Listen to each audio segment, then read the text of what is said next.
All right. Welcome to another episode of 99 Adventures. What's cooking? Just gonna do some basic burgers on the new grill with some hickory chips for some smoke flavor, some french fries. Pretty basic tonight, nothing too fancy. Second time cooking on the charbroil grill, 80-20 burgers, so I might have some trouble with the flames, but we'll work through it. Yeah. It's getting that time of year where we're just wanting to be out here cooking on the grill. Looks like some Burger King burgers. We're gonna talk about RVing with pets on this episode. But before we do that, we're gonna just talk about our experience ziplining this past weekend. Good time. It was a good time, but first, let's cue the video.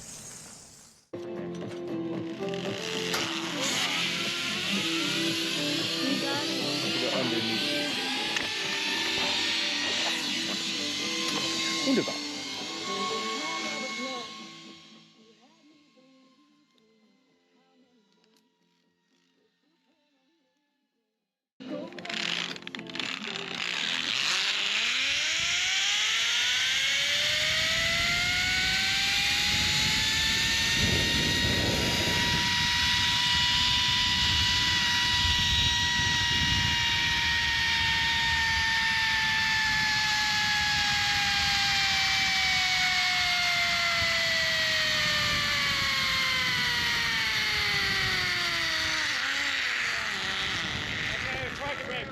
Grab the line. Yep. Turn your back. Shit. Shit. I got it. Alright, now turn around.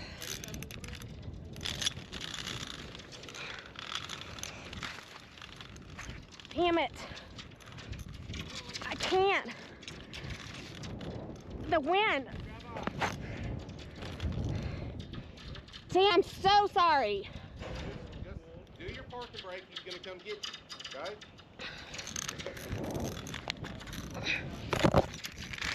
The wind got you. Yes.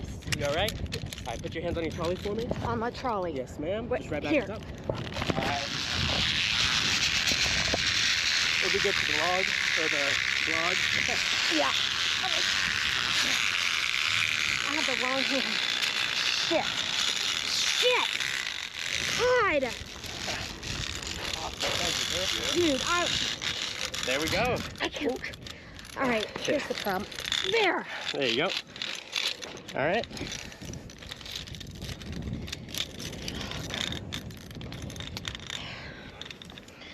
Okay.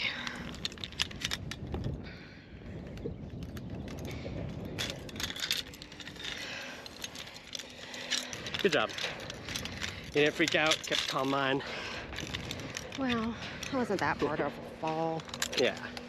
Way to go, Kimberly. I know. God, gotta be the Killed freaking it, buzz. kid. God. Buzz It killer. was so good. Alright, so there will be $100 extra charge. Yes, at the end I of the know. tour. I couldn't. The wind. It just caught me right there, and there was Yeah, no way I could. you're good. Don't worry. Okay, so where am I going? Just right over there.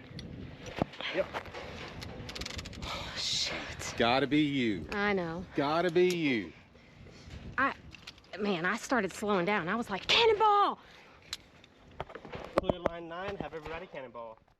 Welcome to 99 Adventures, the podcast where the campsite stories are all about the RV lifestyle. We're your hosts, Alan and Kim, fellow lovers of all things RV living. Here on 99 Adventures, we explore the highs and hiccups of life on wheels, whether it's discovering hidden gems off the beaten path or tackling the realities of RV living. But we're not just about the travel, we're about the taste, too. In every episode, we'll cook up something special right from the RV kitchen or campsite. So get hooked up, grab your skillet, and let's hit the road. It's time for 99 Adventures, where the journey and the flavors never stop. So that was my little adventure ziplining, part of my adventure, getting stuck on the zip line. Only Kim. Only Kim. If Yes. it's gonna I know. happen, it's gonna happen to Kim. I don't know. We'll get into that in just a minute. So we went to Helotes, ziplining and disc golf place, and it was excellent. This is our second time going to zipline. This time we went with our son Connor, and first one was in Wimberley, Texas, and their course was more of a through the trees type course, and this one was above the treetops. The runs were much longer, the runs were much faster. I think their longest run at Helotes was 1,000 feet. So that's pretty intense, a little over 45 miles an hour on that run. So except for me, because except for her, I didn't make it all the way across the 1,000-foot zip line. Yeah, but it was a great time. They have a great setup out there. If you wanted to have some cocktails or sodas or water beforehand, there's a great seating area there, and then as well as afterwards, they have a lot of different craft beers for sale, a few snacks. I think they allow you to bring food and whatnot in. We did. We brought in some cake for Connor because it was his birthday. We had cake after our ziplining adventure and whatnot. It was a great time. Big shout out to them. Yeah, Rodney, the owner, he hooked us up. And then, of course, Caroline, Matt, and Caden were our guides, our catchers, and our cinder-offers. The thing about both ziplining experiences is the individuals who work those zip lines, I feel, are very kind. They're very patient, and they give a lot of grace. Well, they have to. I mean, yeah, they're dealing with people that have never done it for the most part, families, young kids, and some of them don't make it across, and so they got to go out there and get them. They're responsible for their safety, so it's a big deal. They take safety very seriously out there, as well as any ziplining place that you go to. You do a little course prior to going out, so they teach you the ropes on how to do it and maneuver, and then they send you out. And then even with the course and whatnot, you still have people that don't make it, like this one. Hush. She'll blame it on the wind. It wasn't the wind. It was her. I didn't do anything to make myself not get across the line, though. I don't know. I didn't put the brake on, and when I say put the brake on, that you have your hands, your left hand on top. That's called your brake. Your brake, and they're signaling you. The guide that's going to catch you is signaling. Ooh, it's a tough word. You, and is telling you to go ahead and stop or speed up, or what have you. And so I just got about 3/4 of the way there, and this is my story, and I'm sticking to it. A wind came through, and I just slowed down, and I was trying to be in like a cannonball kind of position to kind of help me keep going, and I just stopped. And then the thing is, we've been going perfect all day long. It would end up being like an hour and a half long course, and we were on the next to the last run, and this happens, right? And I just, by that point too, I will say my arms were tired, like my forearms and my hands were tired, and when I was trying to grip to try and pull myself towards the platform, I lost my grip and both my hands fell off, and then it sent me back down a little bit further, and all I could think of is, please don't get me to the middle of this line, because I think it would have been more of a It was a bigger deal. Yeah, a bigger deal to get me back, to get me off that line if I had gone all the way back down to the center of it. But they were very kind. He came and got me. The guy told me, if you saw in the video, he's like, you did good, you didn't panic. And I'm like, no, I wasn't. We were at the end. It wasn't that far of a drop. I would have broken a leg maybe. But that's it. But it was a great time. Yeah. Highly recommend it. Big shout out to them. Yeah. They run a great operation out there. Really cool, like just go out. Just really good. There's just a really good ambiance out there. Mm-hmm. Really homey. It was just a really good time, good afternoon. It was my son's birthday, so we got to celebrate that with him. And yeah, it was just a lot of fun. So I would say the differences between our first experience ziplining, and this one was the one in Wimberley. You had to hike to each line, and this one you zipped a line and then turned around. You were at that same platform and you zipped again. So it was a little bit different, that piece of it, but the lines were a lot longer, and I think that's why I was a lot more sore. But yeah, I have some battle scars, bruising on the inside of my leg from the straps when I fell and stuff. But anyway, highly recommend anytime you get an opportunity, if you're out on the road to go ziplining, do it. If you're ever here in the San Antonio area, Helotes ziplining. And they also have disc golf. I don't play disc golf, so. Yeah, I don't either, but a lot of people do, and supposedly they have a really good course out there. Yeah, so, and they'll have tournaments. They have tournaments, host tournaments out there. All right, RVing with pets. Golly. Oh goodness, I'm sure y'all, if you're watching the video, you're seeing all this smoke. It is smoky. And it's kind of windy, so I hope our audio isn't too horrible. When we decided to go full-time RVing, the boys, Jack, which he doesn't ever get in the video very much. This is Jackson. He is a short-haired piebald Dachshund, and he will be 11 in June. So he's our senior guy. And then y'all have seen Oso before. And he's a long-haired piebald Dachshund, and he is 7. And they have different personalities, and Jack always has a lot to say. I know y'all aren't seeing that or hearing that on these because they're so well behaved usually while we're doing videos and recording, but Oso kind of rules the roost even though he's the youngest. Yeah, he's an alpha dog for sure. When we decided to go full-time, they were a big consideration, and we had things that we did way ahead of moving into the RV to get them prepared. Just a little bit of background. We lived in a home. We were on an 1.5 acres. We had a fenced yard. 2,500 square foot, 4-bedroom, 2.5 bath house on an 1.5 acres, all fenced in the back. So you can imagine the freedom and flexibility that they had. They go outside. They love chasing squirrels. And our backyard looked, if you can see in this on video, lots of oak trees. Yeah, it looked kind of like this with lots of trees. They love to squirrel hunt. They had a lot of freedom. And we knew that it was going to be a challenge with them. An adjustment.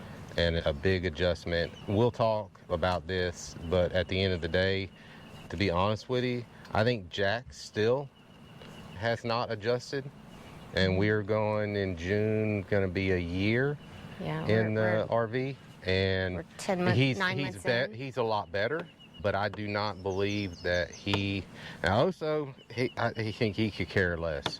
But Jack, I don't believe, and it's just my opinion, I think he liked that freedom of being able to go outside when he wanted to. He had unsupervised. Yes, we had a chair. We had 2 big windows that looked out to the backyard, and he had a chair that he sat in, like a recliner type chair. He would sit on the arm of the chair and look out into the backyard, and that was his spot. So he really doesn't have that, and I really thought that maybe he would, in the RV, sit on the back of the couch, one of the couches or whatever, and look out the window, and he has not gravitated toward that. Oso does, but Jack does not. And he is getting older, and I'm seeing more of that too, just that slowing down and that kind of stuff. But some of the things that we had to do, of course, was to make sure that they were all up to date on their shots and got all their shots done, all their rabies, all of that kind of stuff, as well as we got them microchipped. They had not been microchipped before this. Yeah, it was a big deal. And the vaccination part, I didn't really realize. Of course, the vaccines are important anyway. We're not anti-vaxxers, but I will be transparent in that We didn't didn't keep keep up up. with them.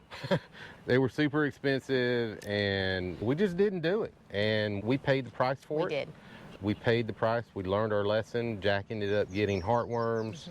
Even though And- we did things to treat our yard, Yeah. because heartworms come from mosquitoes. We treated And, our yards. They were inside a lot. Ended up having to do the heartworm treatment. Yep. I think by the time it's all said and done, it's like $1,800. Whereas if we would have just been on top of it and doing it. But anyways, getting away from my point, I didn't realize how important it was to have them vaccinated when you're going and living in an RV park, because there's so many more animals, other dogs and whatnot. Deer, raccoons. And they like to smell. They like to sniff. If they're in your backyard, it's a controlled environment. You know whose they are sniffing. You might have a possum or a And- squirrel back there. But in an RV park, they're sniffing all kinds of, just think about the dog park that they go to.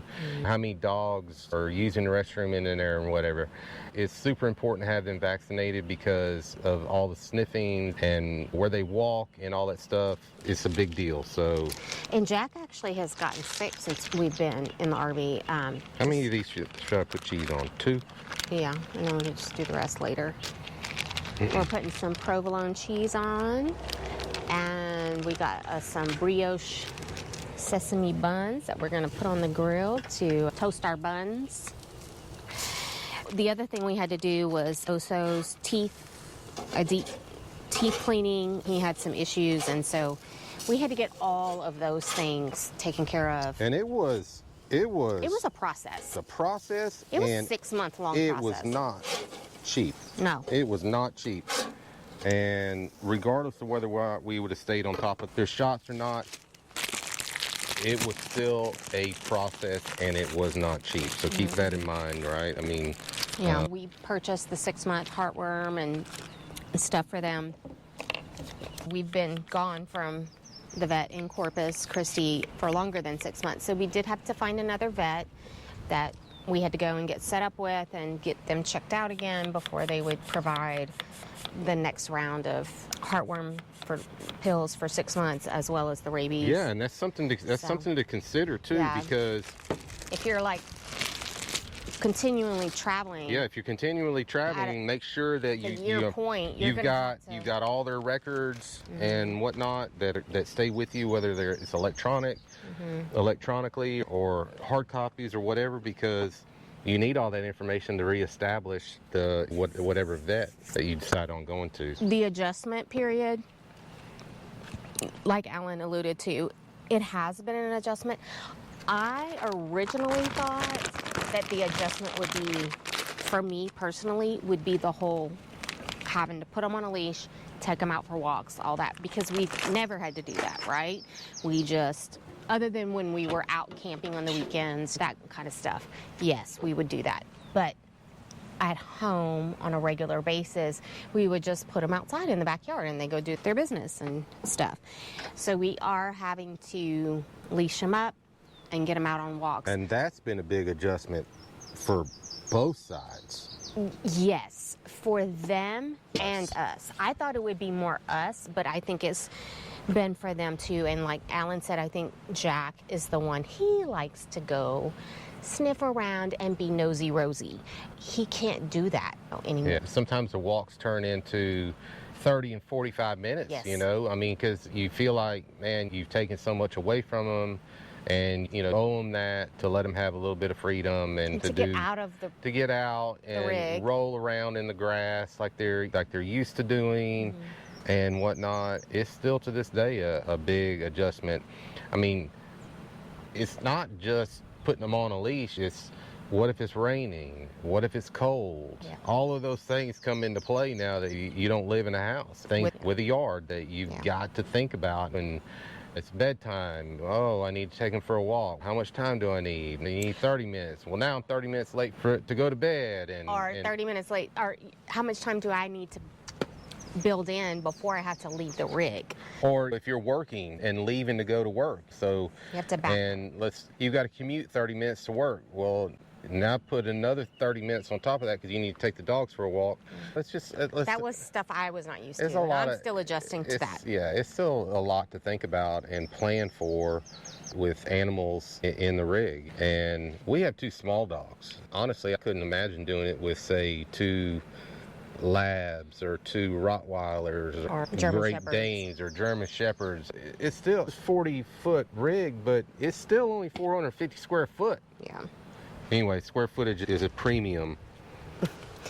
But moving on, when we do put ourselves on a time limit when we leave the rig together, when we're both away from the rig, and we go and do an outing, or even if we're like going separate ways to do different things, we have to plan our picnic.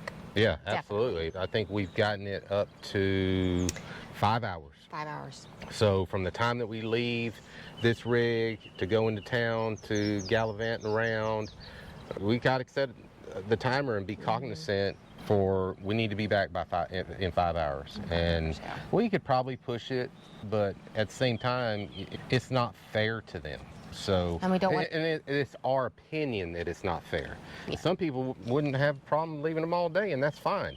If that's what your dogs are used to, and that's what that you can get away with, and that's perfectly fine.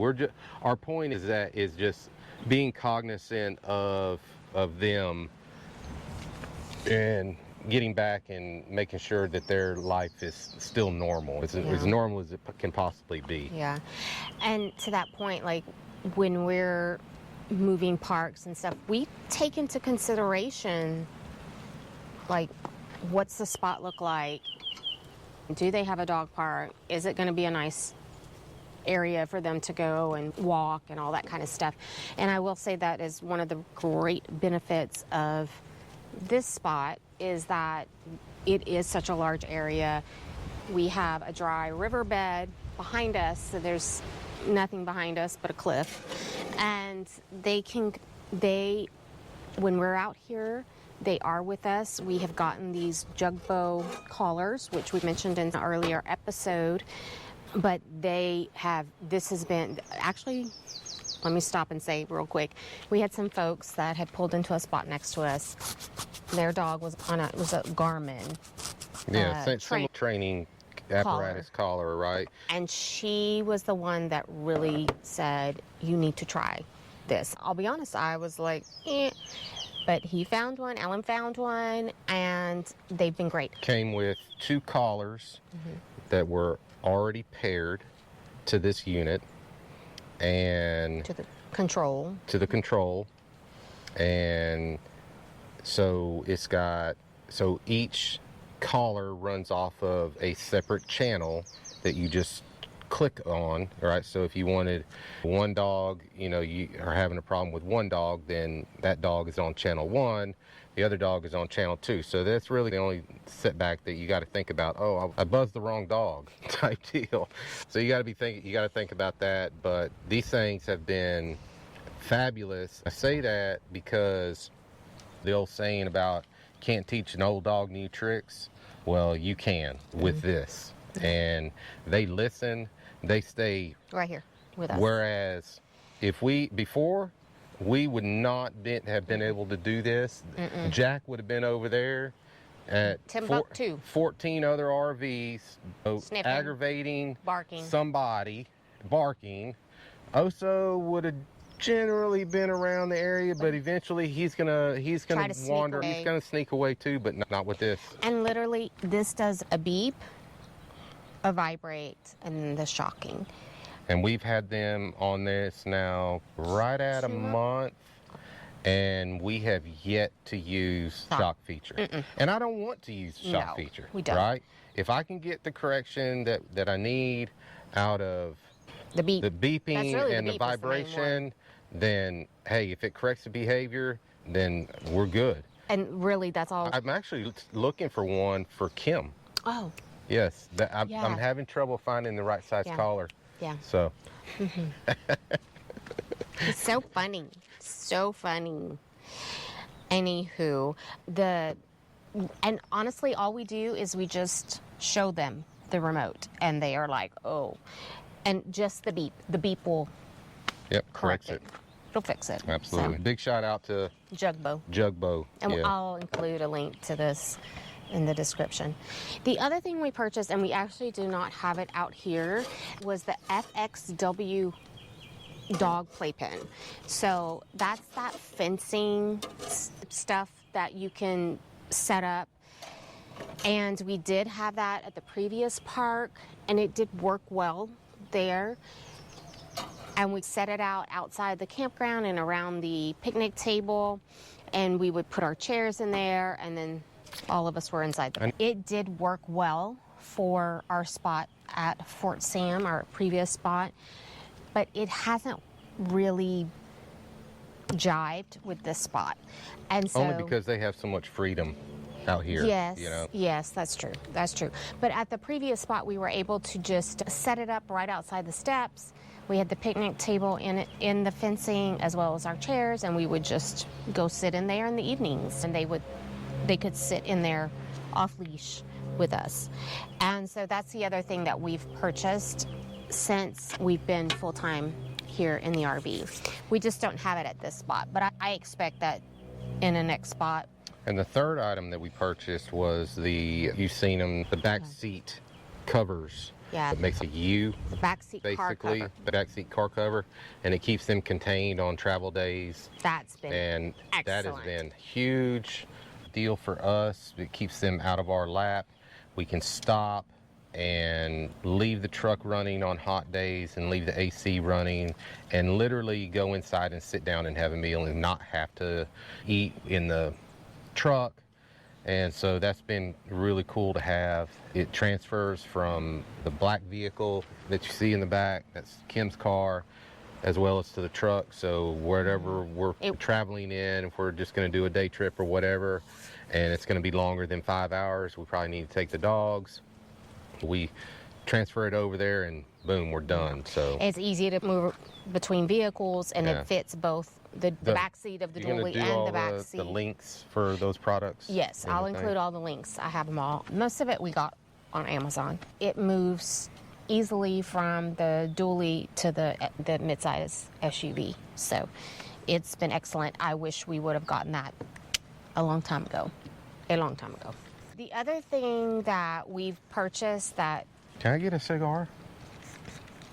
Sure, you can get a cigar. Huh? Yeah. The other thing we've purchased is the foam stairs, because the boys are short, little wiener dog legs.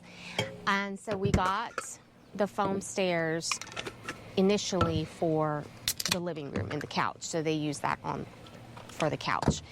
And then realized that they were working well, and realized, oh, this also fits, these foam stairs, between the wall and the bed in the bedroom. So I bought a second set of little stairs. And the boys, it is so nice. I don't have to get up, pick them up, put them in the bed. They just use the stairs, hop up a little bit to get onto the bed, and it's been great.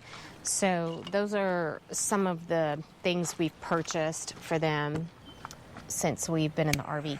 Now, one thing I would like to purchase or create is a camp chair made for dogs.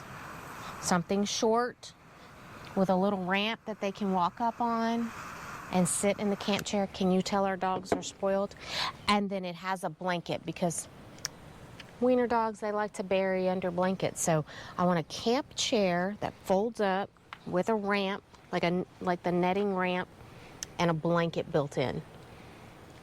If you know of something, let us know. Yeah, comment. Let us know if you see something. Or if you want to create something and try to sell it to me, let me know, because I might buy it from you. So we talked about dog shots. We talked about travel days. Our travel days, yeah. We've talked about the importance of the shots. Mm-hmm. We're not trying to say that people don't know the importance of them. It's just the things that we've learned and how important Boys. it actually turned out to be. Come here, boys. Come over Here. here. Jack, Come get over here. Anyway, what else? That's it. Just getting the medications, getting the heartworm every 6 months, that kind of thing, and getting set up with care. Oh, the other thing I was going to say was I make it a point to be aware of a vet, emergency room vet nearby. And I guess because we've had to do that a few times in our life with Jack and Oso, we had a little incident. And it actually wasn't little, it was quite big, and they had to go to the emergency vet. But just being aware of that in case something does happen where you have to quickly find an emergency vet to get them to. So that's my only other tip is as you're traveling, just do one of those things. Keep that in consideration. I think the other thing, and a lot of people already know this, but being aware of the different rules for different parks that you go to with pets. I've seen rules where, you know, some parks don't allow certain breeds, just like some apartments don't. Well, that's the same thing with some RV parks. And then on top of that, different parks have different rules about pets being left unattended. And when unattended, I've seen a rule where you literally couldn't leave your animals in the RV unattended to go do anything.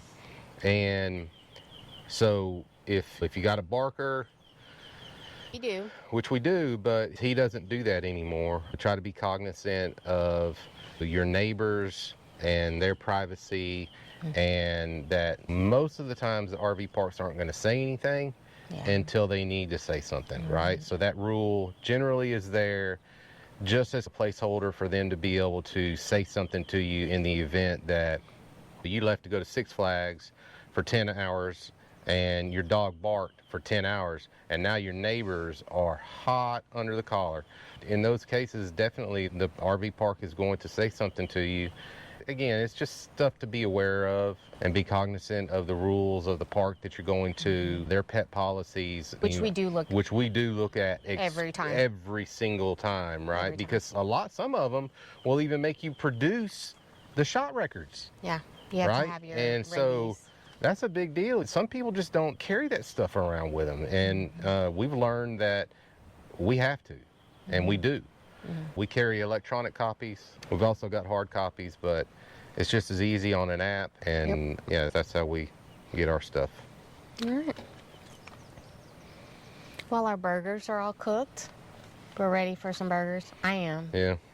I didn't really eat lunch, so. Go watch the Astros win, maybe, hopefully. So. All right. Well, just like that, another journey comes to a close on 99 Adventures. So raise a glass. Here's to RV life, tasty meals, and adventures still waiting for us. Peace. Enjoy your next adventure, and bon appetit.